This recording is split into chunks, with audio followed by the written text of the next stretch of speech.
Welcome to Space to Ground. I'm Jaden Jennings. His first space flight was in 2002 as a flight engineer on the 6th expedition to the International Space Station.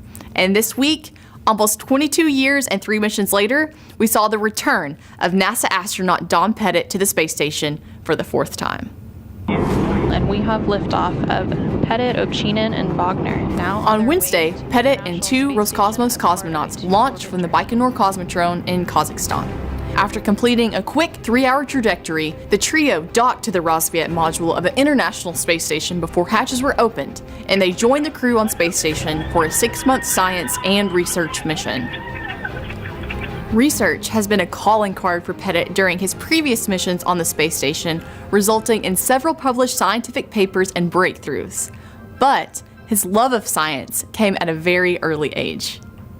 What got me interested in science? I think my backyard back in Silverton, Oregon. You walk outside and you see Earth. Seeing things, you see a row of ants walking down the sidewalk. It's like, whoa, look at that. Why are they walking in a line? What happens if one of them gets lost? Where are they going? It's telling you a story, and the answers aren't in the back of the story. You have to figure things out yourself. We invite you to follow Don during his mission as he conducts what is called Science of Opportunity, which are bonus experiments that Pettit performs on his spare time aboard the orbiting laboratory.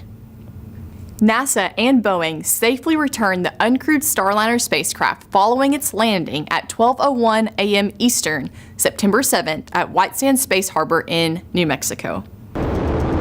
NASA astronauts Butch Wilmore and Sonny Williams launched on June 5th aboard Starliner for the agency's Boeing crewed flight test.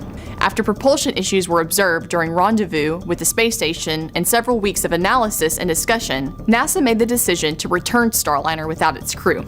Wilmore and Williams will continue their work aboard station as part of the Expedition 71 and 72 crew, returning in February 2025 with the agency's SpaceX Crew 9 mission. New insights from NASA's Cold Atom Lab could benefit future space missions by using quantum technology to track water on Earth, explore the compositions of moons and other planets, or probe mysterious cosmic phenomena. Members of the science team measured subtle vibrations of the space station with one of the lab's onboard tools, the first time ultra-cold atoms have been employed to detect changes in the surrounding environment in space.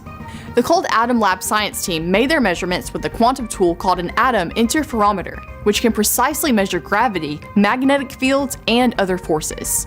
Scientists and engineers on Earth use this tool to study the fundamental nature of gravity and advanced technologies that aid aircraft and ship navigation. And finally, NASA is seeking input from American companies for the operation and use of Astrobee, the free-flying robots aboard the space station. The further development of the robotic technology could pave the way for future tasks performed by both robots off the planet and in deep space. Head over to nasa.gov to learn more. And that's Space to Ground for this week. Thank you so much for watching.